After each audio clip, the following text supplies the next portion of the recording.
Welcome back to Secret Speaks. How has your day been? Now let's uncover the mystery hidden in today's story. Some rejections don't come with shouting or slammed doors. They come with polite smiles, careful words, and silence so deafening it crushes your soul.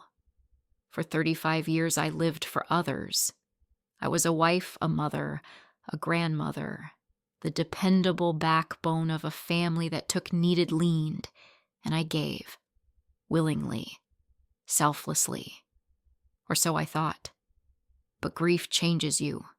It carves out the parts of your heart that once felt safe and exposes how fragile your place in the world truly is. I didn't know the moment everything would shift until it did. Not with drama or cruelty, but with a single sentence said over coffee. That morning, I still believed I mattered, that my love, though quiet and tired, was still enough. I was wrong. And from that moment on, nothing would ever be the same. The clink of silverware on plates, the hum of quiet conversations around me, the faint aroma of freshly brewed coffee. It all felt so familiar. A Sunday morning routine, and comforting at our usual spot in Seattle. The little diner with its vintage charm where the portions were small, but the prices were high. I smiled to myself as I sipped my coffee, the warmth spreading through my chest. I should have known that this Sunday would be different. I should have known that this quiet, pleasant morning was the calm before the storm. But like every Sunday before, I sat there waiting for the moment to unfold. Jessica broke the silence first. She looked at me, her smile too bright, almost too forced. Her fingers fidgeted with the edge of her napkin as she glanced over at Michael. "We've been talking," she said, her voice light, but with a sharp edge that I couldn't ignore. I raised an eyebrow, setting my cup down gently. My heart was already starting to race, but I didn't want to jump to conclusions. "About what?" I asked, my voice calm, trying to keep the unease from slipping through. She smiled again, that same tight smile, and I suddenly felt like I was about to be told something I wasn't going to like. "We think it might be better if you didn't come to Christmas this year," she said, her eyes briefly flicking to Michael before settling back on me. The words hit me like a slap. My stomach turned, and for a moment I felt the room spin. "You don't want me there?" I asked, my voice barely above a whisper. Jessica nodded, the smile still plastered on her face, but there was no warmth behind it.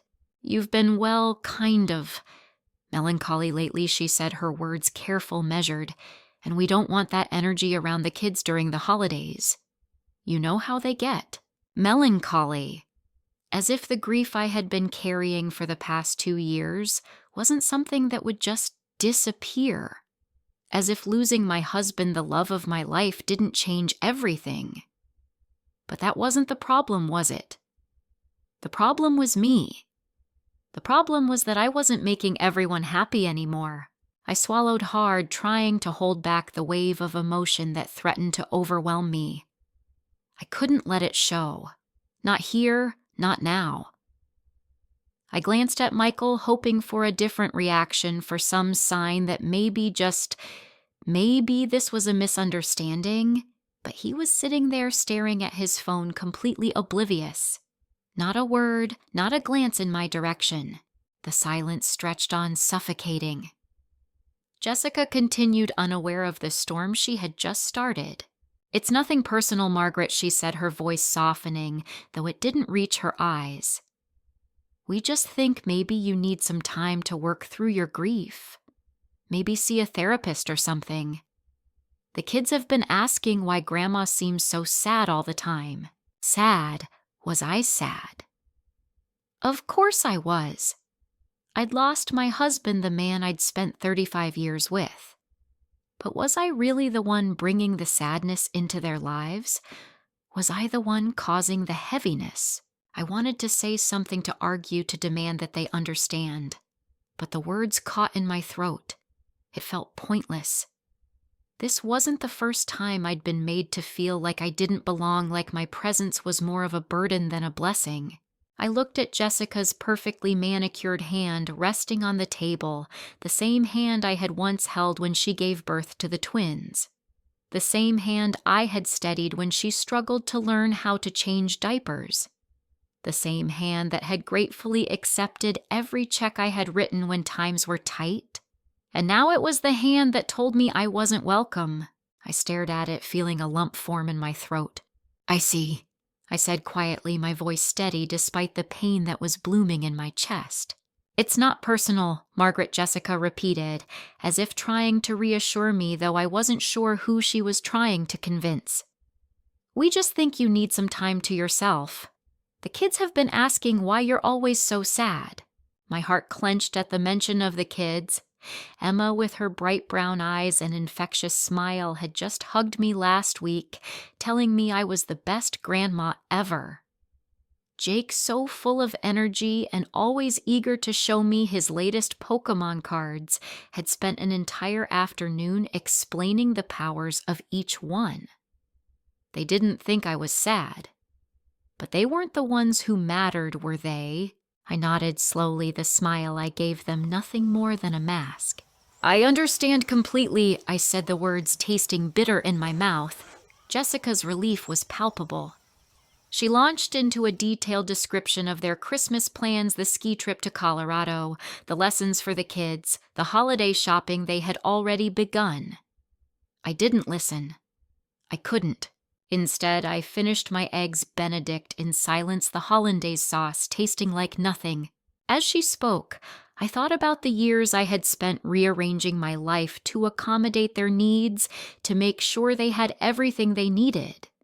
The times I had smiled and nodded when Jessica redecorated the guest room in the house I had helped buy, not once asking for my opinion.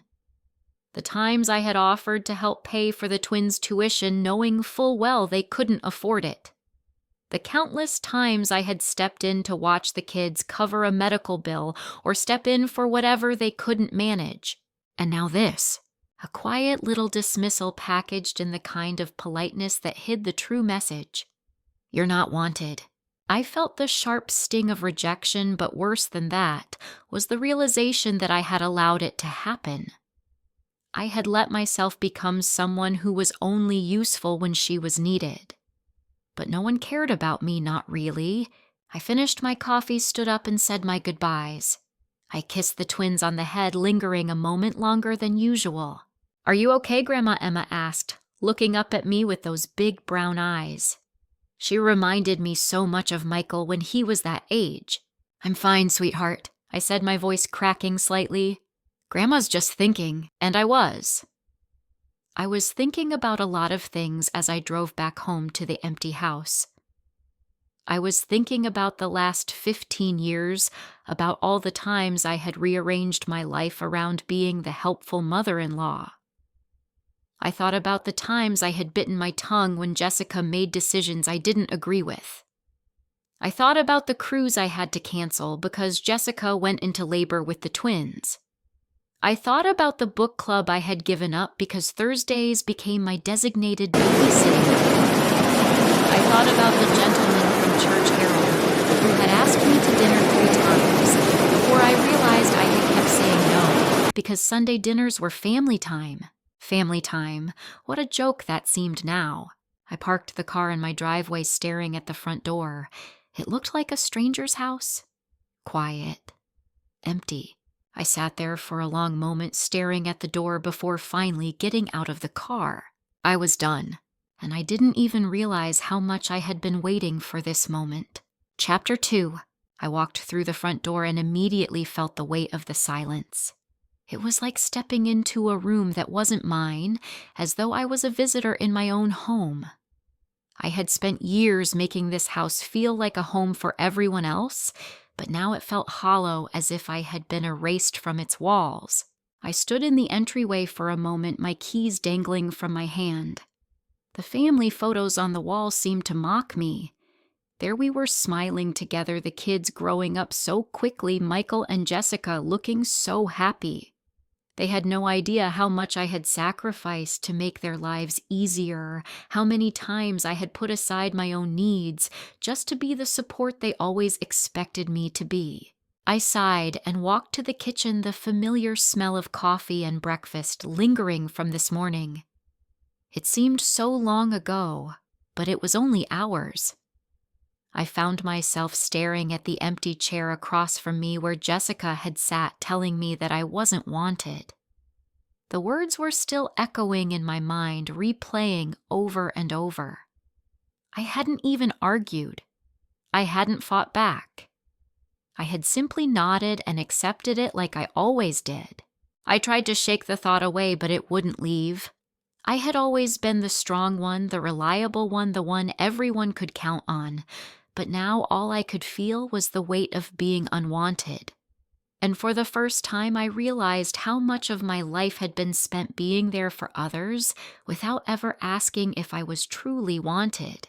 I dropped my purse onto the counter and slumped onto the chair. I needed to get out of my own head, but I wasn't sure where to go or what to do. I thought about calling one of my old friends. But then I remembered that I had let all those relationships fade away. I had always been too busy. Too busy being the perfect mother-in-law, too busy being the perfect grandmother, too busy making sure that everyone else was happy. But who was I without all of that? The phone buzzed on the counter, pulling me out of my thoughts. It was a text from Jessica. I hesitated before unlocking my phone, already knowing what it would say. I had a sinking feeling in my stomach as I opened the message. Margaret, we really need to talk about this month's finances. We didn't get the transfer. Please let me know what's going on. It's really urgent. I stared at the screen, the words burning into me. Urgent. She always needed something. It had always been that way. Emergency after emergency, and I was the one who always stepped in. But now it was different. I had made my decision, and I wasn't going to back down. I didn't respond right away. Instead, I put the phone down and went to the window looking out at the street. It was a cold afternoon, the sky gray and overcast, and the trees had already begun shedding their leaves. Fall was always a time for reflection, and I was reflecting more than I ever had before. How had I gotten here? How had I become so invisible? I walked over to the kitchen table where I had been writing out my finances the day before. My hand hovered over the stack of papers. I had always kept meticulous records. Every month I tracked what I had sent to them, what I had covered for them, the little extra expenses that always seemed to pile up. Over the last year alone, I had transferred over $30,000 to help cover their living costs, the kids' tuition, and even Jessica's unexpected medical bills. I had done it without a second thought, thinking it was just what I was supposed to do. But now looking at it all laid out in front of me, it felt like an endless stream of giving with nothing in return. I grabbed my phone and opened the banking app. It took only a few taps to cancel the automatic transfer I had set up for the next month. The money would stay in my account where it belonged. I wouldn't send it. The act was simple, but it felt monumental. Like I was finally taking control, finally standing up for myself. But even as I felt a sense of relief, there was a part of me that felt guilty. Would they be okay without me? Would they even notice? As if on cue, the phone buzzed again. It was a missed call from Michael. I let it ring out. I didn't need to talk to him right now, not when I was still processing everything. A few minutes later, my phone rang again. It was Jessica this time. I hesitated before answering, but I knew I had to face it. I couldn't keep running from them. Not anymore. I swiped to answer, trying to keep my voice steady. Margaret Jessica's voice came through the phone, sharp with tension. "What's going on with the transfer? We need that money and we don't have time to wait around." Her words stung. We need that money. It was like she had forgotten that I had a life, that I had my own needs, my own expenses. I had always been the one to give. Always. "I'm not sending it this month," I said, my voice calm but firm. "I'm done. No more." There was a long silence on the other end of the line. "You're not serious," she said finally, her tone dropping with disbelief. "I am serious," I replied. "I've been serious for a long time now, but I just didn't have the courage to say it. You've always taken and taken, and I've given because I thought it was my job. But it's not. It's not my job to keep this family afloat anymore. I'm done." Another pause, this one longer. The silence between us felt thick with the weight of what was being said. "Margaret, this isn't how it's supposed to be. We're family. You can't just stop helping us," she said, her voice rising now, desperation creeping in. "You've never asked if I needed help," I said quietly. "You've never asked if I was okay. It's always been about what you needed, not about me." The words hung there heavy and true. There was nothing else to say. I wasn't backing down. Not this time. "I'll talk to Michael, Jessica," said, her voice softer now, but still tinged with frustration. "But we need that money, Margaret." "I'm sorry, Jessica. You'll figure it out. You always do." I ended the call before she could say anything else. For a moment, I just stood there, the phone still in my hand. I wasn't sure what had just happened. Was this the right choice? I looked at the clock on the wall. It was almost lunchtime. The house felt emptier than ever, the weight of my decision settling on me. I walked over to the window again and stared out at the world outside. There was so much more I could do. So many things I had put off. I wasn't ready to be invisible anymore. I had spent so many years being the helper, being the one who was always needed, but now it was my turn. It was my time to live. Chapter 3. The decision felt like a weight lifting off my chest. I had spent so long letting others dictate my life, and now I was taking control. It wasn't just about cutting off the money, it was about cutting off the need to be needed. I sat down at the kitchen table, the same table where I had spent years planning the next move for the family, writing out checks, paying for groceries, for tuition, for the endless list of things they could never quite manage on their own. Now it was time to cancel it all. I grabbed my phone, opening the banking app. My hands were steady, but my heart raced. With each tap, I deleted the automatic transfers. $2,500 to Michael every month.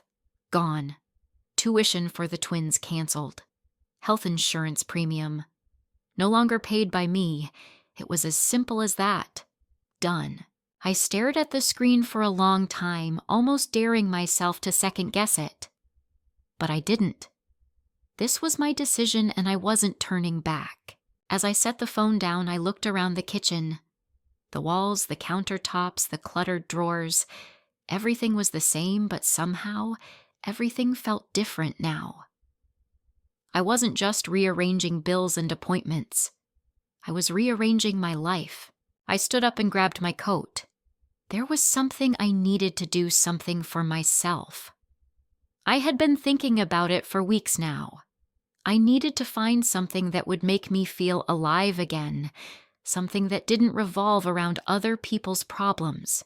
The sign-up sheet for the local cooking class was still on the counter. I'd had it for a week, and every time I thought about signing up, I would hesitate. What if I wasn't good enough? What if it was a waste of time? But today, the hesitation was gone. I picked up the phone, made the call, and signed up for the next class. Cooking, something I had always enjoyed but had pushed aside for other people's needs. The class would start the following week, and for the first time in a long time, I felt a spark of excitement. I didn't know what to expect, but I knew it was something just for me. The next few days passed in a blur of small victories. I didn't let myself think about what I had given up or what the family might think.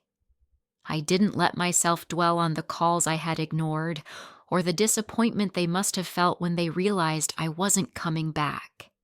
Instead, I focused on me, my cooking class, the joy of learning something new and the feeling of doing something for myself for a change. One evening after class, I ran into Harold at the local cafe. He had mentioned a cultural event happening at the community center, a gathering of people from various backgrounds sharing stories, music, food. It was exactly the type of thing I would have passed up a year ago thinking I didn't have the time. But not anymore. "You should come," Harold said over our coffee, his eyes lighting up at the mention of it. "It'll be a good chance to meet some new people. You've been stuck in your head for too long. It's time to get out there." I laughed, though it was a little shaky. "You're right," I said. "I've been hiding in my own house for too long." "I think you'll enjoy it," Harold said with a smile. "I'll introduce you to a few people, make it easier." I agreed. I had no idea what to expect, but for once, I wasn't second-guessing myself. I was going to do it. I was going to start living, start connecting again. The day of the event, I dressed carefully, wanting to feel like a new person. I chose something simple but flattering, a dress I hadn't worn in years. When I arrived, the room was buzzing with activity. People of all ages, races, and backgrounds were gathered in groups, talking, laughing, and sharing stories. I felt a little out of place at first, unsure of where to start or how to jump into conversations. But I reminded myself that this was about me, not anyone else. I spotted Harold across the room and he waved me over. "Margaret, come meet some people," he called. I smiled and made my way toward him. He introduced me to a group of people who seemed just as eager to chat as I was to listen. We talked about everything from travel to books, to the little things that made life interesting. I found myself laughing and enjoying the conversations, not just because I was expected to, but because I genuinely wanted to be there. Later that evening, as I sat at my kitchen table, I realized just how much I had changed in such a short amount of time. I had been living for others, but now I was living for myself. It wasn't just about the money I had stopped sending or the decisions I had made. It was about reclaiming my life. I didn't have to be the one everyone relied on. I could be me, just me, with no expectations. Just as I was starting to feel a sense of peace, my phone buzzed. I stared at it for a moment, my stomach tightening when I saw the name. It was a text from Jessica. "Margaret Emma has a fever. Can you come pick her up from school? I'm stuck at work and Michael's out of town." I stared at the message, the familiar tug of guilt pulling at my chest. I had always been the one to drop everything when the kids needed me. I had always been the one to solve their problems. But now, as I stared at the screen, something had changed. I had set boundaries, and this was one of them. I took a deep breath and set the phone down. I wasn't going to reply.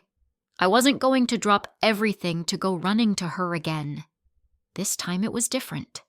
This time I was putting myself first. For the next few hours, I didn't look at my phone. I focused on the quiet of my home, on the things that I enjoyed doing. I read a little, made a small dinner for myself, and savored the moment of peace that was finally mine. As the evening wore on, I felt a sense of contentment wash over me. I wasn't sure what tomorrow would bring, but for the first time in a long time, I was no longer waiting for someone else's approval. I had started to live for me. Just as I was about to call it a night, my phone buzzed again. It was another message from Jessica. But this time I didn't rush to pick it up. I sat back, taking my time to process everything. I was no longer her fallback. I was no longer just the one who fixed things. And I wasn't sure how long it would take for her to understand that, but I knew that I couldn't keep going back to the old me. I wasn't ready to be invisible anymore. And so I made my choice. Chapter 4. The phone sat on the kitchen counter, buzzing incessantly. It had been like this for days now. Michael's name, then Jessica's popping up on the screen. They wanted something. It was always the same. But this time, I didn't pick up. I didn't feel the need to rush. I had made my decision, and the constant interruptions were just reminders of the life I was leaving behind. It was strange how quickly the silence felt like freedom. I had expected it to be harder, expected the guilt to come crashing in and pull me back into the familiar role of caretaker. But it hadn't. Instead, I felt a quiet sense of relief wash over me each time the phone rang and I ignored it. I had spent so many years trying to fix everything for them. Now I was fixing something for myself. I'd always been there when they needed me. Michael had called for help with the kids more times than I could count. Jessica had asked me to cover bills, bail them out when things got tight, and I had always said yes, always given, always stepped in. But now, as the calls kept coming, I couldn't help but wonder how long would they keep asking, how long before they realized they were perfectly capable of handling things themselves. That thought sat with me as I cleaned the kitchen, my mind wandering to the same question over and over. What if I'm making a mistake? What if they really do need me? But I pushed the thought aside. I knew what I needed to do. I had spent so long living for everyone else, so long being the fallback, the safety net, the one who always fixed things. It was time to stop. Time to stop being the person everyone turned to when they needed help.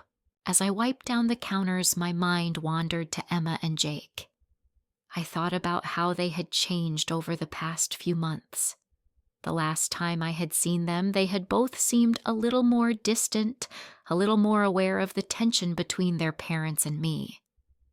Emma had asked me why I seemed so sad all the time, and it broke my heart to realize that I had been the one to bring that sadness into their world.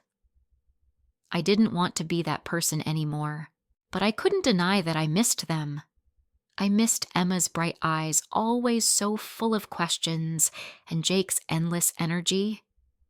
I had spent so much of their childhood as the one who was always there for them. I thought about how much I had loved watching them grow, how I had poured so much of myself into them, and yet I couldn't keep sacrificing myself for them, not anymore. The next morning, the phone buzzed again. Jessica's name flashed on the screen. I glanced at it, then set the phone down. I had learned the hard way that doing nothing was the hardest part, but it was also the most freeing. Later that day, I got a text. It was from Jessica. "Margaret, please call me back. Emma's sick. She has a fever, and I need you to pick her up from school. I can't leave work." I stared at the screen for a long time. There it was again, the same thing. She needed me. I put the phone down. I didn't feel the usual panic, the usual tug of guilt. Instead, I felt calm. This was my decision, and I wasn't going to go back on it. They could figure it out. They had to. I walked away from the phone, feeling something shift inside me. I wasn't abandoning them. I was letting them stand on their own, letting them see what life was like without me always there to pick up the pieces. That night I met Harold for coffee. I needed a break, needed to talk to someone who understood that I wasn't doing this out of anger. I was doing it because I finally understood what it meant to live for myself. "You're doing the right thing," Harold said as we sat at the small cafe sipping our drinks. "You've been their safety net for so long. It's time for you to be your own safety net." I nodded, feeling the weight of his words sink in. "I don't even know who I am anymore," I admitted. "I've spent so many years being everything for everyone else. Now I don't know how to just be me." Harold gave me a thoughtful look. "Maybe that's the point," he said. "Maybe it's time to figure out who you are outside of all of that. You've been so focused on them you've forgotten who you are without the roles you play." His words hit me harder than I expected. I had always been so wrapped up in what they needed in being the perfect mother-in-law, the perfect grandmother. But now I had to start over. I had to rediscover what it meant to just be Margaret. A few days passed and I kept my distance. I didn't return any of the calls or texts. Michael finally called, but again, I didn't answer. He left a voicemail, but I didn't listen to it. The sound of his voice only made me feel like I was still tangled up in their world, still stuck in the same old cycle. It wasn't easy. I could feel the weight of their expectations pulling at me, but I had made my choice, and I wasn't going to go back. Not this time. And then, as if on cue, another text from Jessica came in. I glanced at it quickly, already knowing what it said. "Margaret, I don't know what you think you're doing, but you can't just walk away from this. Emma needs you. Why are you doing this?" The words stung, but they didn't have the same power they once did. I set the phone down, took a deep breath, and looked around the room. This was my space now. I wasn't going to give it up for anyone, not anymore.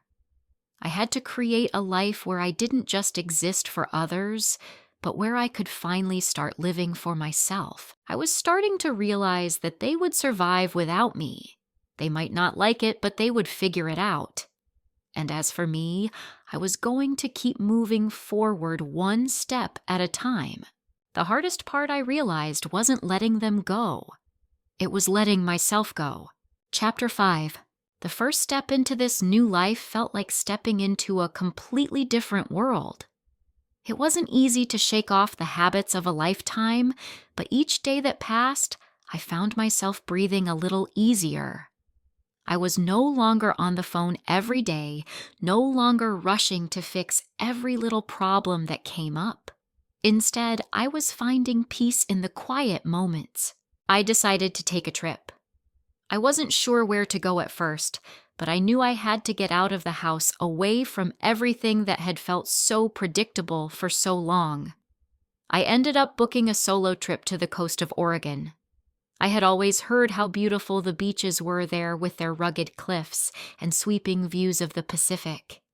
It felt like the perfect place to reset, to give myself the space I needed to breathe and think without the constant pull of responsibility. The first morning I was there, I walked along the beach, my feet sinking into the cool sand. The sound of the waves crashing against the shore filled me with a sense of peace I hadn't felt in years. I had forgotten how much I loved being near the ocean, how calming it was. I had spent so much of my life focused on taking care of everyone else that I never gave myself the chance to enjoy simple things like this. As I walked, I thought about how different everything felt. I wasn't worrying about the kids or Michael or the endless demands of being someone's fallback. I wasn't needed here, and it felt freeing. For the first time in a long time, I felt like I could just be me. Not someone's mother or grandmother, but just Margaret. Later that day, I signed up for a cooking class at a small local studio.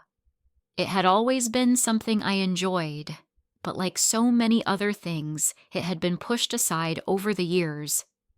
The instructor, a woman in her early 40s, was warm and encouraging, and the class was full of people from all walks of life, eager to learn something new. I felt like I was stepping into a world that wasn't just about survival, but about living. I could already feel myself changing slowly but surely. The next few days I went back to the beach, took long walks, enjoyed the fresh air, but it wasn't just about the scenery. It was about rediscovering who I was outside of my family's expectations. As the week went on, I started to meet new people. It wasn't a grand event, just small conversations here and there, but each encounter felt like a step toward a new version of myself. I had forgotten how much I enjoyed connecting with others when there was no obligation attached, when it wasn't just about what they needed from me. Then one afternoon, Harold called. He had been a lifeline for me since I started this journey. He had invited me to a cultural event at the community center where people from different backgrounds would gather and share their stories, music, and food. It sounded like exactly what I needed. He had a way of encouraging me to do things I would have previously shied away from. "Come on, Margaret." He said, his voice full of excitement. "It'll be a great chance for you to meet some new people. You don't have to worry about fitting in. Just go and enjoy it." I agreed. I knew Harold was right. I was in a place now where I could let go of my old rigid ideas of what I was supposed to do and just live. That evening, the community center was buzzing with energy. There were tables set up with different kinds of food representing different cultures, and groups of people gathered in small circles chatting and laughing. I walked around the room unsure at first, but as the night went on, I found myself relaxed, talking to people I had never met before. Harold introduced me to a few people, and it felt so different than anything I had ever experienced before.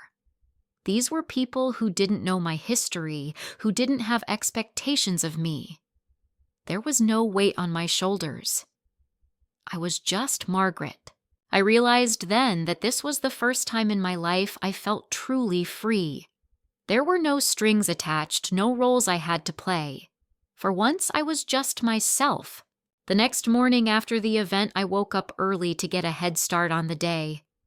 I had been spending a lot of time reflecting on my journey, on the changes I was making, but just as I was starting to feel like I had truly made peace with everything, my phone buzzed. I picked it up without thinking.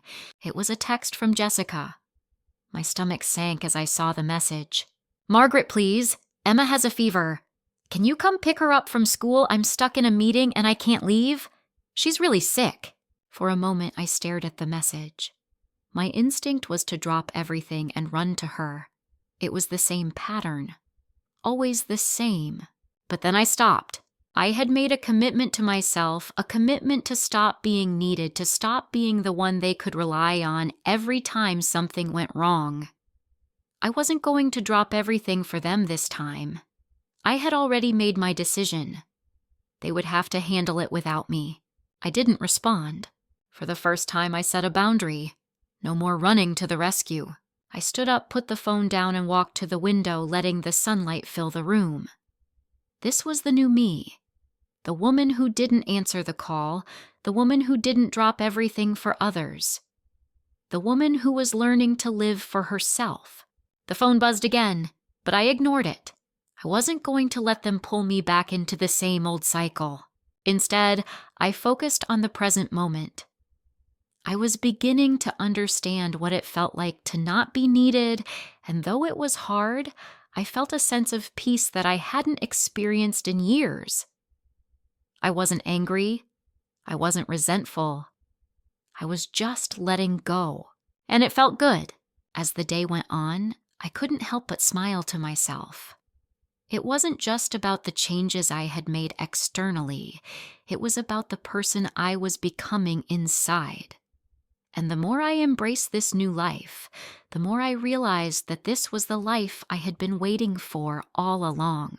But still, I wondered, how long would it take for them to understand that I wasn't going back? How long before they saw that this was my life now, not just a role I played for them? That question would linger, but for now I was at peace. The next day, as I prepared to leave for a trip to New Zealand, I knew I had made the right choice. The journey I had started wasn't just about going places. It was about discovering who I was meant to be. Chapter 6. The morning I woke up, I felt a different kind of energy in the air. It was as though I was waking up to a life I had long forgotten. The past few weeks had been filled with small changes, but today, something felt bigger. My body felt lighter. My mind clearer. For the first time in years, I didn't feel the weight of obligation on my shoulders. I didn't have to rush off to meet someone's needs, didn't have to manage someone else's life. I stood by the window looking out at the calm blue sky. The soft golden light of the morning sun bathed the room, and for the first time, I really saw how beautiful the world could be when you weren't weighed down by the constant demands of others. I felt alive in a way I hadn't in years, as though I was finally starting to breathe again. I thought about the years I had spent living for others. So many years spent focusing on what everyone else needed, what my family needed, that I had completely forgotten to ask myself what I needed, what I wanted. The last 2 years after David's death, I had become even more entrenched in this role of being the one who gave the one who was always there to pick up the pieces. But I had never asked myself, Who am I beyond all of this? Now I was beginning to find the answer to that question. I was Margaret, not just the mother or grandmother who always gave everything, but Margaret, the woman who had dreams of her own, who had passions that had been buried under the weight of familial duty. As I sat in my cozy little living room later that day sipping my coffee, I thought about the conversations I'd been having with Harold. He had been such a supportive friend during this transition, always encouraging me to take risks and explore new parts of myself. Just a few days ago, he mentioned a trip he was planning to New Zealand, a place he had always wanted to visit. His excitement was contagious, and as he spoke, I felt the familiar spark of adventure light up inside me. "Margaret, you should come with me," he had said, his eyes gleaming with enthusiasm. "It's the perfect time to break free from everything and explore a place that's so different from what we know. New Zealand is unlike anything I've ever seen." I hadn't even considered it before, but now the idea was stuck in my head. The more I thought about it, the more I realized how badly I wanted to go. There was a part of me that had been trapped for so long, buried under the weight of responsibilities and expectations. Now I was finally free, and I could go anywhere. I could be anyone. That evening, I pulled out my laptop and started researching flights to New Zealand. The thought of exploring the country's stunning landscapes, of visiting places I had only seen in pictures, filled me with a sense of excitement I hadn't felt in years. I could picture myself walking through lush green fields, exploring the beautiful coastline, hiking through mountains, experiencing a culture so different from my own. And it wasn't just about the trip. It was about embracing the unknown, about stepping outside my comfort zone and seeing the world not just through the lens of my family's needs, but through my own eyes.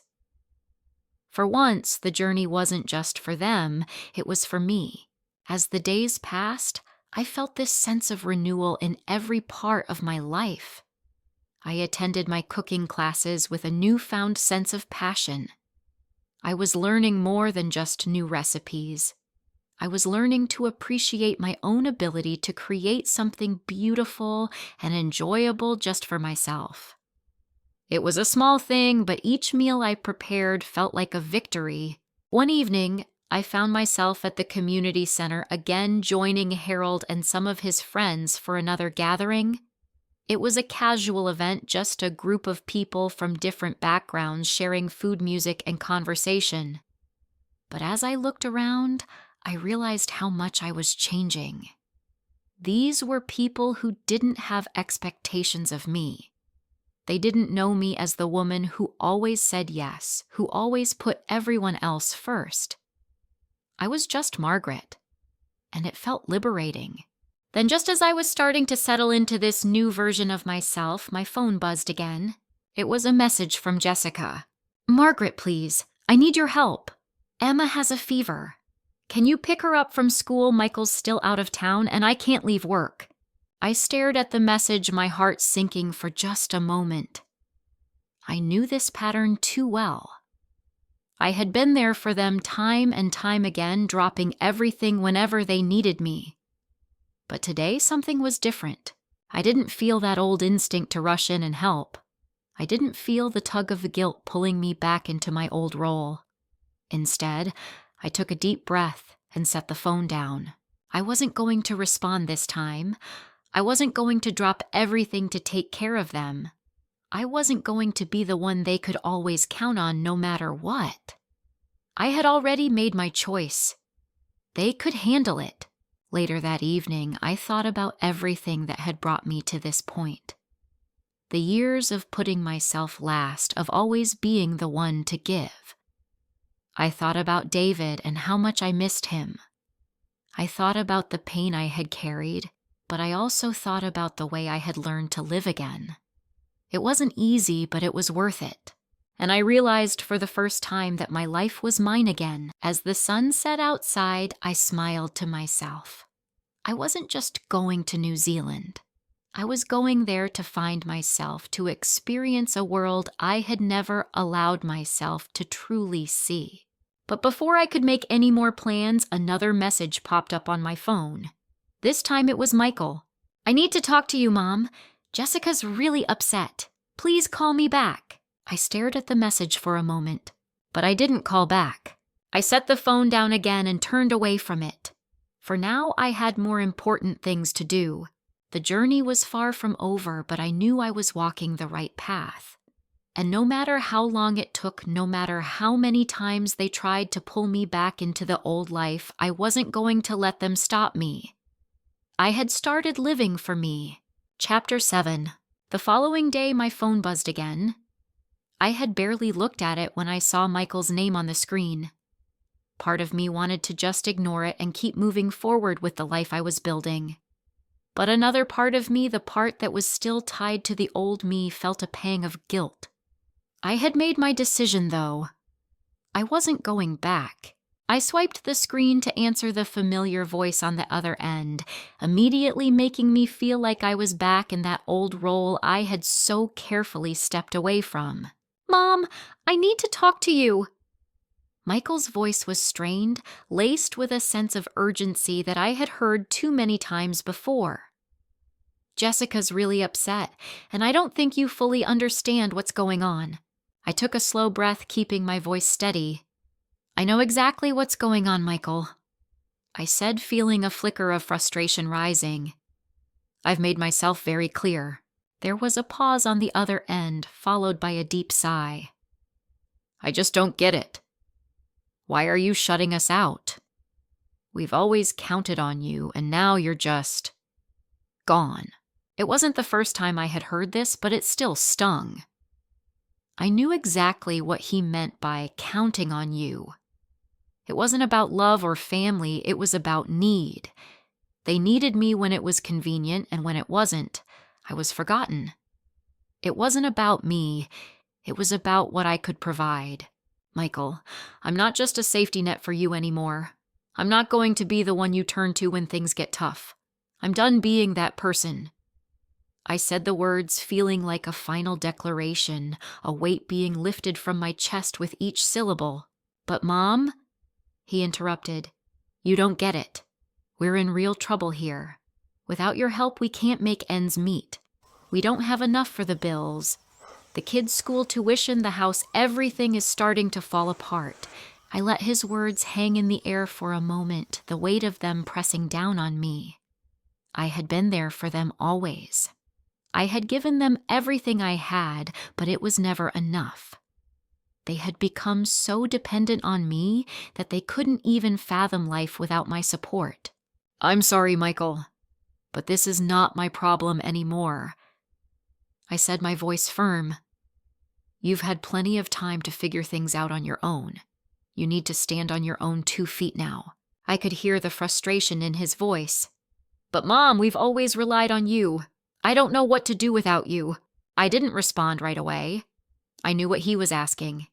He wanted me to come back to resume my old role in their lives, but I had already made my choice. I had to let them figure it out without me. They had to learn how to be independent. They had to face the reality of their own choices. "I'm sorry," I repeated, softer this time, but still resolute. "This is the life I'm choosing now, and I'm not going back." There was a long silence, followed by a sharp intake of breath. "Okay, Mom, I hear you," he said, and for the first time his tone wasn't angry or desperate. It was quiet, almost resigned. "But I don't know how we're going to manage without you." The words hit me harder than I expected. I knew this wasn't easy for him, but I also knew that he had never truly understood how much I had sacrificed for him, for Jessica, for the kids. He had always taken it for granted that I would always be there. I hung up the phone without saying anything else. The conversation had been hard but necessary. It was time for me to stop being the one who was always expected to fix everything. Later that afternoon, I checked my phone again. There were several more messages from Jessica, all of them urgent and increasingly frantic. "Please, Margaret, we need your help. The bills are piling up. Can you send the money for the mortgage this month? The kids' school fees are due and we're behind on the car payment. I looked at the messages, a familiar feeling rising in my chest of guilt. It was easy to slip back into that old habit of responding out of obligation. But I took a deep breath and set the phone down. I had made my decision. They would figure it out just like I had to figure it out when I was struggling. They needed to face their own consequences for taking me for granted. I wasn't going to be the one to bail them out anymore. I had spent years doing that, and it hadn't done any of us any favors. A few days passed, and the pressure from my family only grew. I started to notice the subtle shift in Jessica's tone. She no longer called just to ask about the kids or to check in on me. The calls became more about what I could do for her, how she could get me to help them out. The desperation was evident in her voice, but I didn't respond. One morning, as I was walking to the kitchen to make my coffee, the phone rang again. It was Jessica again this time, with a message that was different. "I've been thinking about what you said, Margaret," she said when I answered. "And you're right. We've been relying on you too much. I've been selfish." The words stopped me cold. I had never heard Jessica admit to being wrong about anything before, let alone say something like that. It felt different. "I know it's not right. And I've been taking you for granted?" She continued, her voice quieter now. "I never realized how much you've done for us, how much you've sacrificed.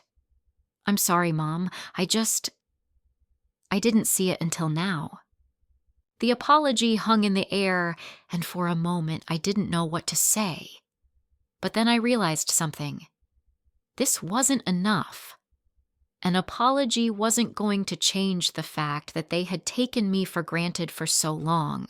"I appreciate the apology, Jessica," I said, keeping my voice steady. "But I'm not going to go back to the way things were. You and Michael need to figure things out on your own. You're capable of handling this." There was another silence, a long one. "I understand," she said quietly. I didn't know how to ask for help without feeling like I was asking too much. I let out a slow breath. "You don't need to ask for help from me anymore," I said firmly. "I've helped enough. It's time for all of us to move on." I hung up the phone, the finality of it hitting me like a wave. For the first time I felt free. Later that night I thought about what had happened. I had started out as someone who always gave, someone who never said no. Now I was someone who was learning how to say no, learning how to live for herself. It was difficult, yes, but it was necessary, and it felt good. Chapter 8. The next few days passed in a blur of reflection and change. I spent my time focusing on what felt right for me, exploring the world on my own terms, and beginning to embrace the life I had put on hold for so long. But as I enjoyed my newfound freedom, a lingering thought kept tugging at the back of my mind: the family. The more I distanced myself from them, the more I began to realize the full extent of the truth. It wasn't just that I had been giving for years. It was that they had only needed me when it was convenient. They had never asked what I needed, never inquired if I was okay. Their calls, their messages had always been driven by their expectations of me as the one who would always be there, the one to fix their problems, the one who would bail them out. I had been their fallback, their safety net. But now with the safety net removed, they were left scrambling. And it wasn't just the money they were missing. It was me. It was the fact that I was no longer playing the role they had assigned to me.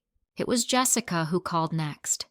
It had been a few days since the last message, and I hadn't heard from her since I had set that boundary. But there she was again, her name flashing on my phone. I didn't answer immediately. I wasn't sure if I should. But the temptation to pick up to hear what she wanted this time was too strong. When I answered, there was a silence on the other end, as if she was trying to find the right words. "Mom." Jessica's voice finally came through, softer than usual, hesitant. I need to talk to you.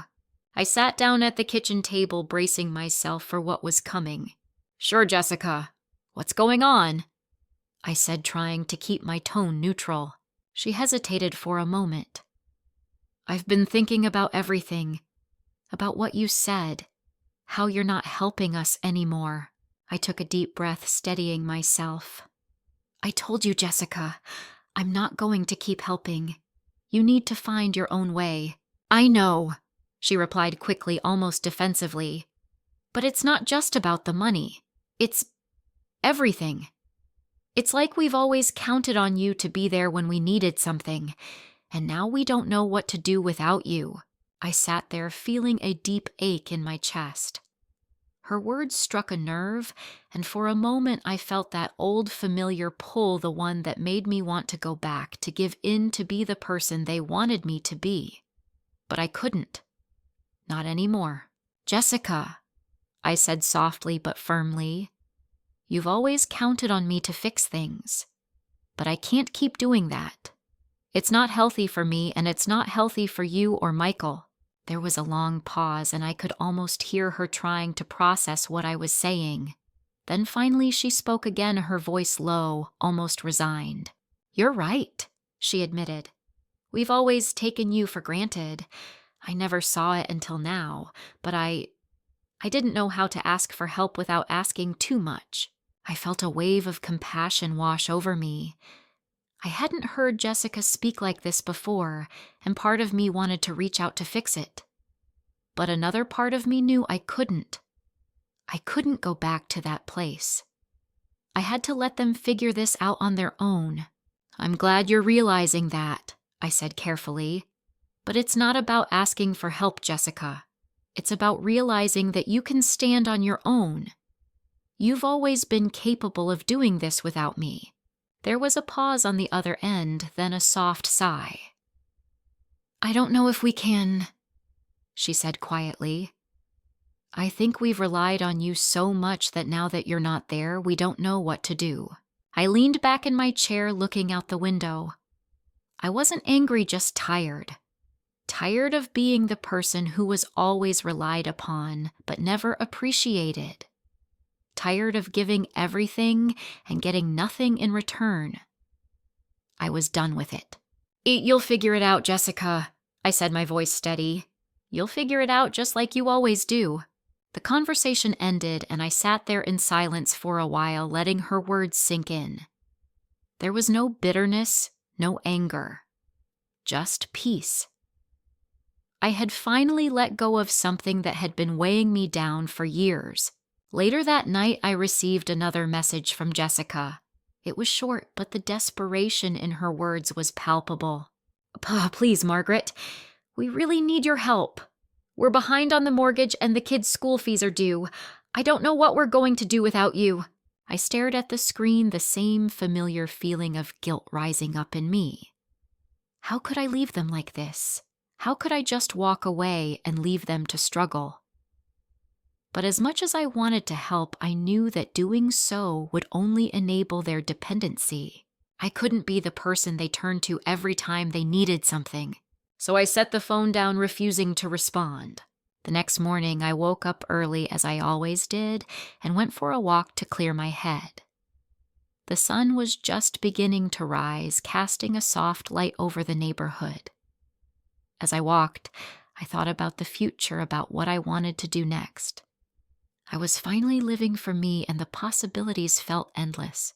I wasn't sure what the next step was, but for the first time in a long time, I wasn't afraid of it. I was ready to face whatever came next on my own terms.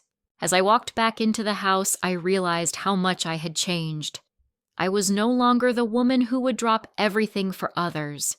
I wasn't just the one who cleaned up everyone else's mess. I was Margaret, and I had finally found the courage to live for myself. And that was all that mattered now. Chapter 9. I had barely settled into my chair when the knock at the door startled me. My heart skipped a beat, and for a moment I debated not answering it. But I knew I had to. Michael and Jessica had been calling for days, and I had avoided them, not ready to face whatever they wanted to say. but now here they were standing at my door, probably waiting for me to let them in. I took a deep breath, stood up, and walked to the door. When I opened it, they were both standing there looking a little uneasy. Michael shifted from one foot to the other, avoiding my gaze, while Jessica looked like she was trying hard to hold it together. "Mom," Michael said, his voice quieter than usual. "We need to talk." I nodded, stepping aside to let them in. The moment they walked in, the atmosphere felt charged with tension. The house was quieter than usual. For a moment, I thought back to how it used to be when they would come over and I would immediately fall into the rhythm of being their helper, their problem solver. But now everything had changed. "Let's sit down," I said, gesturing to the couch. We all took a seat, but the distance between us felt larger than it ever had. For a while, no one spoke. Jessica was the first to break the silence. "Mom!" She started, her voice hesitant. "I just want to say that I'm sorry. I realize now that we took you for granted, and I never saw how much you were doing for us." I waited for the words to sink in, feeling a tightness in my chest. I had heard this before the apologies, but they always seemed to come too late. The damage had already been done. "I know we've made mistakes," she continued. "I know that you've been there for us when no one else was, and I'm sorry for how we've treated you." Michael finally spoke up, his voice strained. "We didn't mean for things to get like this. I guess we just assumed you'd always be there. And now that you're not, we don't know what to do." I looked at both of them, trying to keep my emotions in check. It wasn't anger I felt, but something more complex, a mixture of sorrow and resignation. I had given them everything, and now they were facing the consequences of their own dependency. It wasn't easy for me, but it was necessary. "I know you didn't mean for things to get like this," I said, my voice steady but firm. "But it doesn't change the fact that I can't keep doing this for you.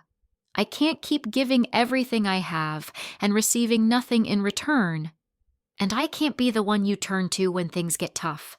You need to learn to stand on your own." Jessica's face tightened, and for a moment I thought she was going to argue, but instead she looked away, tears welling up in her eyes. "I don't know how to do that," she whispered. "I don't know how to stop needing you." I felt a pang of sadness. I had always been the one they turned to, the one who cleaned up the messes, who stepped in when they couldn't handle things. But it wasn't my job anymore.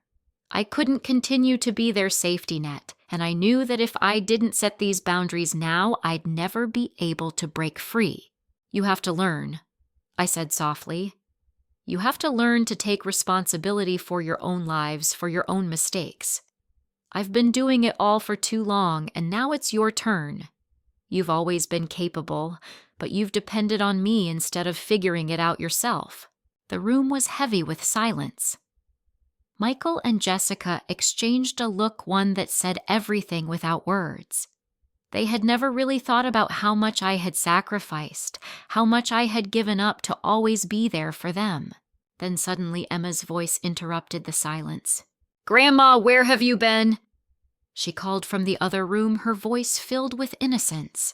The weight of it hit me harder than I expected. I stood up and walked to the door, knowing they were watching me. I found Emma standing in the hallway, looking up at me with those big eyes, her face full of concern. "I've been really busy, sweetie," I said, kneeling down to her level. "But I'm okay." She tilted her head slightly, as if trying to figure out the change. "You don't come over anymore?" she said softly. "Why?" I hesitated, unsure of how to explain everything to her. I loved my grandchildren more than anything, but I couldn't be the person they relied on all the time. It wasn't healthy for them, and it certainly wasn't healthy for me. "I'm still your grandma," I said with a gentle smile, though my heart ached. "But sometimes I have to take care of myself too." She nodded slowly, though I could see the confusion in her eyes. It was hard for her to understand the changes, but I hoped that one day she would. I stood up, looking back at Michael and Jessica, who had been listening in silence. They had seen the way I looked at Emma, the way I loved her, but they also saw the way I had to draw a line. I had spent so many years focusing on everyone else, I had forgotten to focus on myself. And now it was time for them to do the same. "Maybe we've made mistakes," Michael said, breaking the silence once more. "But we don't know what to do without you. We've always relied on you, and now we're lost." I could hear the pain in his voice, but I couldn't go back to the way things were. They needed to face the reality of their own choices. It wasn't my job to fix it for them anymore. "I'm sorry, Michael, but I can't be the one to fix it. You need to figure it out. You need to stand on your own." Jessica wiped her eyes, finally speaking up. "I understand," she said, her voice barely above a whisper. "But it's hard. We don't know how to change, how to live without you doing everything for us." I sighed, feeling the weight of her words, but I knew the truth. They would figure it out just like I had to. It wasn't going to be easy for them, but it would be the only way they would ever learn. "I can't go back," I said firmly but softly. "I've given you everything I had, and I need to start living for myself now. It's time for all of us to move forward." As I turned and walked back to the kitchen, I heard Michael speak one last time, his voice tinged with regret. "I'm sorry, Mom. I didn't see it before. I didn't realize how much you've been carrying." I didn't say anything. I didn't need to. The decision had been made, and it was final. This was my life now. And no matter how hard it was for them to understand, I wasn't going back. And as I stood in my kitchen looking out at the world outside, I knew one thing for certain: I was free. Chapter 10. The decision had been made. I had chosen a path that was my own, free from the expectations that had followed me for so long. The idea of going to New Zealand had seemed like a distant dream just a few weeks ago, but now it felt like the perfect escape, a chance to rediscover myself, to finally do something just for me. The more I thought about it, the more the excitement grew. I wasn't just running away from my responsibilities, I was embracing a new beginning. For the first time in my life, I was making a decision purely for myself, and it felt empowering. I pulled out my travel journal and started writing down the details. I had always been the one organizing trips for others, but this was different. This was my chance to be free from all the weight I had carried for years. I made a list of everything I needed to do before I left. I called the bank to take care of my finances, making sure everything was in order. I didn't want to leave anything undone. My bills were taken care of, and I could manage my money from anywhere. I made arrangements for the house too. Everything would be locked up and secure while I was away. It felt good to have everything lined up, to have no loose ends. There was no need to check in, no one to worry about. I wasn't burdened by the weight of their expectations anymore. The phone rang again. It was Jessica. "Mom." Her voice came through the line, tinged with something I couldn't quite place. "We need to talk. You can't just leave like this. Please don't do this. We're not okay without you." I closed my eyes, letting her words wash over me. I had expected this. They didn't understand. They didn't see that I needed this as much as they needed me, perhaps even more. "I'm not leaving because I want to hurt you, Jessica," I said, keeping my voice steady. "I'm leaving because I've spent so many years living for everyone else. I need to live for myself now." "But Mom, we need you," she insisted, her voice rising. "The kids miss you. I miss you. Don't you care about us anymore?" I took a deep breath. It hurt to hear that, but I had to stay firm. I had to stay true to myself. "I care about you, Jessica, but this isn't about what you need. It's about what I need. I'm going to New Zealand because that's what I need. And it's time for you to learn how to manage without me." There was a long silence on the other end, and I could almost hear her trying to find the right words. But I didn't need to hear any more. I had made my choice. "I'm sorry," she finally said, her voice quieter. I just don't know what to do without you. I closed my eyes for a moment, letting her words settle in. It wasn't easy for her, and I could hear the fear in her voice. But I couldn't keep living my life for them. I couldn't keep being their backup. I know it's hard, Jessica, I said, my voice softening. But this is for both of us. You have to start standing on your own 2 feet. The line went quiet for a moment. Finally, Jessica spoke again, her voice strained but quieter. I guess I understand. I just didn't know how much we depended on you. I've been telling you for years, I said, feeling a little sadness in my voice. But it's not too late to change. You'll figure it out. You all will. I hung up the phone, feeling the weight of that conversation settle in. It was hard, but it was necessary. I had made a decision that was right for me, and I couldn't let guilt pull me back into the role I had been playing for so long. The next few days passed in a blur of preparations. I started gathering everything I needed for the trip: clothes, documents, small necessities. The excitement was building, but so was the sense of peace that came with knowing I was finally free. Free from the obligations that had tied me down for so long. One evening, as I was sorting through a pile of old papers, I found a postcard from David. It was from a trip we had taken years ago when the kids were younger. He had written something simple on the back: just wanted you to know how much I appreciate you and everything you do. You're my rock. I stared at the postcard for a long time, letting the memories flood in. David had always seen me, really seen me. He had never expected me to sacrifice everything for him, for the family. I wished he could be here now to see that I was finally taking care of myself. But I wasn't alone. I had Harold, who had become a steady presence in my life. He had supported me in ways I didn't expect, always encouraging me to follow my heart and live for myself. His kindness had given me the strength to do what I had done, to step away from the role of the caretaker. And as I sat in my living room looking at the postcard in my hand, I realized that David would have understood. He would have supported my decision. And Harold did too. By the time my flight was booked, I felt an overwhelming sense of anticipation. I was finally doing something that was just for me, something that wasn't defined by family or obligation. It wasn't just a trip. It was a chance for me to reclaim my life, to step into a future that was mine to define. As the day of my departure drew nearer, I started to feel the freedom that had been missing for so long. The weight of my family's expectations, the weight of always being the one who held everything together, it was starting to lift. The night before I left, I sat in front of my mirror, taking one last look at the woman who had always been there for everyone else. Tomorrow I would be someone new, someone who lived for herself, and I couldn't wait to see where that journey would take me.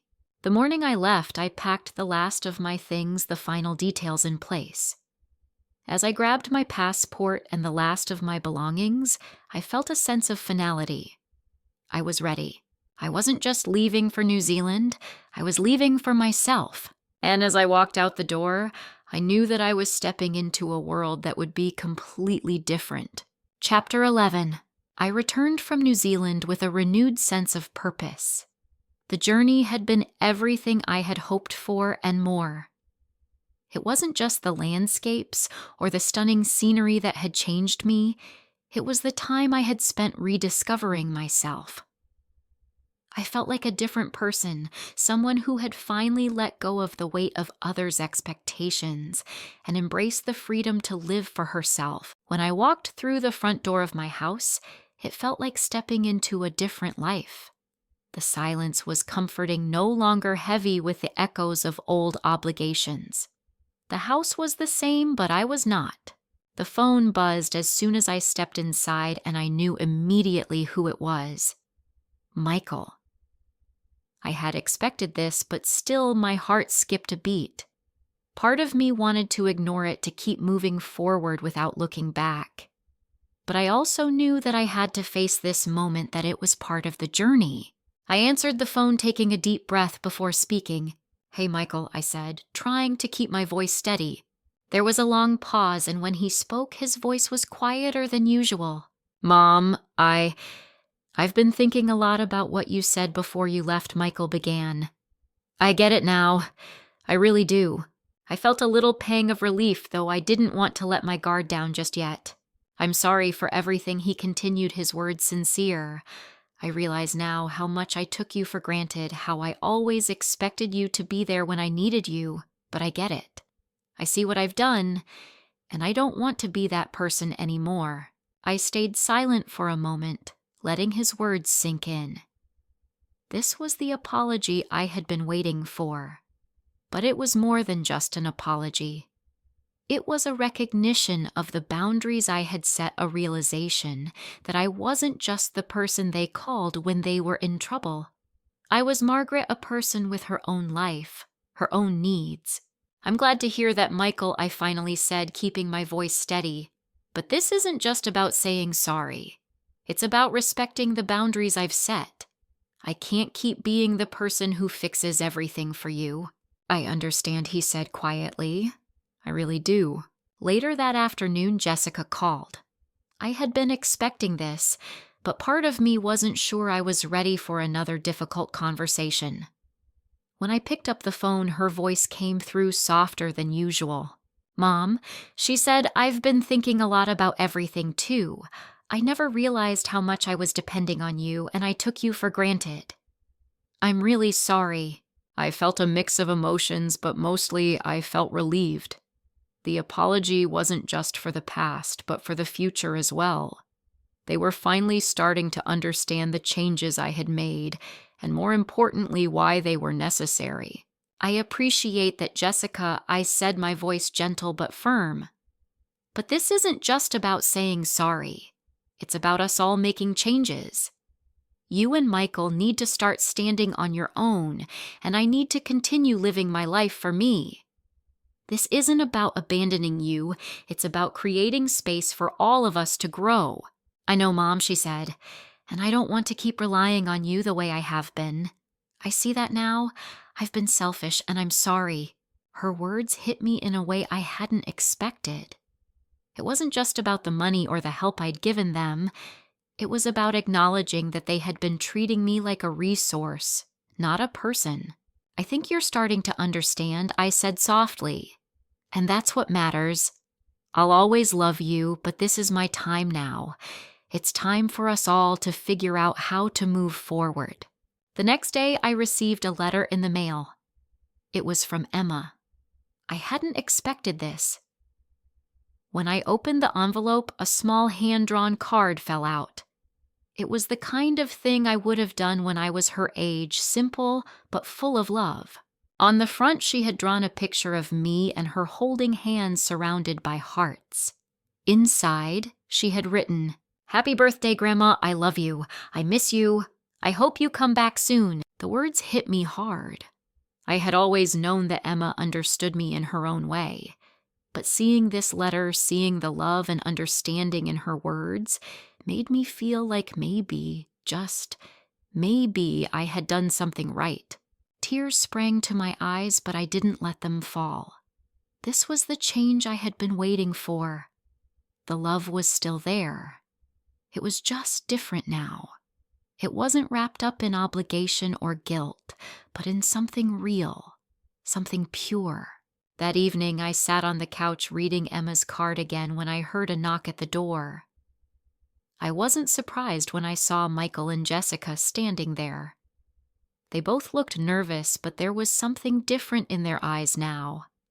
Something I hadn't seen before, a willingness to really listen. "We've been talking," Michael said, his voice more open than I had ever heard it. "We understand now. We see that we've been selfish. We never took the time to appreciate you, but we want to make it right." Jessica nodded. "I don't know how to fix everything we've broken, but I want to start by being better for you. And for the kids, we can't keep living this way." I nodded, smiling softly. I had been waiting for this moment for so long, but now that it was here, I realized it wasn't about fixing everything. It was about creating space for growth, for understanding. You don't have to fix everything I said. You just have to start living differently. I've given you all I can. Now it's time for me to live for myself. They stood there for a long moment just looking at me before Jessica stepped forward and hugged me. "I love you, Mom," she whispered. "I'm sorry." "I love you too, Jessica," I said softly, my voice thick with emotion. "And I'm not going anywhere. But this time, I'm doing it for me." As I closed the door behind them, I felt something I hadn't felt in years. It wasn't the weight of obligation or guilt. It was peace. I wasn't their safety net anymore, but I was still their mother. I could feel it in the way they looked at me now, in the way they were willing to listen and change. The journey wasn't over. There was still work to be done. But for the first time in a long time, I knew it would be done on my terms. And that was enough. As I sat down on the couch reflecting on everything I thought about the future.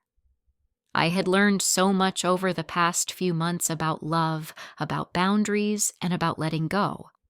And for the first time, I felt like I was truly living for myself. This was my life now, and it felt like a new beginning.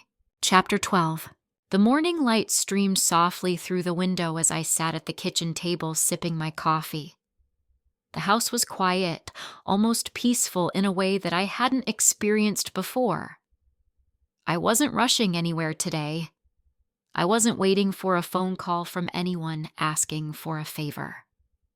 It was just me and the stillness, and for the first time in a long time, I appreciated it. I looked around the room, taking in the familiar surroundings. Nothing had changed here, but everything had changed within me. The woman who had once filled this space with worry, with constant obligations to her family, was gone. In her place was a woman who was finally learning to live for herself. It was strange, really, how long it had taken me to get to this point. For so many years, I had buried myself under the weight of everyone else's needs, constantly giving and giving, until there was nothing left for me. My life had become a revolving door of responsibilities. But not anymore. I thought back to the day I made the decision to go to New Zealand. I had been hesitant at first, unsure if it was the right choice. But deep down, I knew it was something I had to do. It was about finding myself, about finally taking control of my life and my happiness. I didn't need permission from anyone else anymore. I didn't need validation. I just needed to live for me. And that's exactly what I did. The journey had been more than just a trip to another country. It was the beginning of a new chapter in my life. I had experienced so much on that trip: freedom, new cultures, and new perspectives. But the most important thing I found in New Zealand was myself.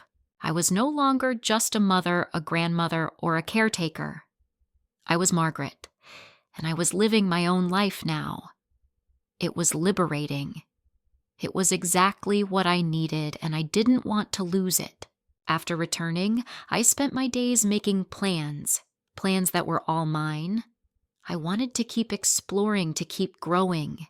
I had been so wrapped up in everyone else's lives that I had forgotten how much there was to see, to experience just for me. I had neglected myself for so long, but now I had the chance to catch up on everything I had missed. I didn't need approval from anyone. I didn't need permission. The world was wide open, and I was ready to take it all in. One day, as I was reflecting on my next steps, I remembered the conversation I had with Harold. He had mentioned taking a trip to Europe, and the idea stuck with me. I had always wanted to go to Paris. The thought of walking down the streets of Paris, sitting at a cafe, and just being in the moment without the weight of obligations on my shoulders sounded like heaven. I made the decision to go. And I wasn't going to wait. I wasn't going to spend another minute putting everyone else first. I had spent years doing that. It was time to put myself first. One afternoon, as I was looking through a travel magazine for ideas, my phone buzzed. I picked it up, seeing Jessica's name on the screen. I hadn't heard from her in a while. The last time we spoke, I had set some very clear boundaries, but I wasn't sure if they had sunk in. "Hi, Mom." Her voice was hesitant. "I've been thinking about what you said, and I get it now. I really do. But I just want to say that I'm sorry for everything. I've been selfish, and I didn't see how much you were giving up for us. I didn't see how much you were doing until it was too late." I felt a mix of emotions: relief, sadness, and a strange sense of closure. "It's okay, Jessica," I said, keeping my voice steady. "I'm glad you understand, but I can't go back to the way things were. I've made my choice. I'm living for myself now." There was a long silence on the other end, and I could hear the crackle of the phone as she processed my words. "I know," she finally said, her voice quiet. "I don't want to keep depending on you. I've realized how much we relied on you, and it wasn't right. I'm really sorry, Mom." "Thank you for saying that," I replied softly. "But this is about more than just saying sorry. It's about changing. It's about standing on your own 2 feet just like I am. I will, I promise. I don't want to keep falling back on you. You've always been there for us, and I see that now. I just didn't realize it until you left. I didn't know how much I was taking you for granted." "I love you, Jessica," I said, my voice softening. "But I've loved myself enough now to know that I have to live for me, and you have to do the same, for all of us." That conversation marked a turning point for both of us. I wasn't just setting boundaries anymore. I was teaching my family how to respect those boundaries, how to live their lives without depending on me to fix everything. And for the first time in years, I felt free. I was no longer the person who dropped everything to meet everyone else's needs. I was Margaret, a woman who had learned to put herself first. And that felt incredible. As the weeks passed, I started to feel like my life was truly my own. I wasn't defined by my family's needs. I was defined by my own desires, my own goals, my own passions. I still loved my family, but I loved myself more now. And so, as I sat in the cafe looking out at the world around me, I felt a deep sense of peace. The world was vast and full of possibilities, and for the first time in a long time, I was excited about the future. I had no idea what it would bring, but I knew I was ready for it. The journey wasn't over. It was only just beginning. Margaret continues her journey, embracing new experiences and finding joy in living life on her own terms. She no longer feels weighed down by family obligations, and for the first time in years, she is truly living for herself.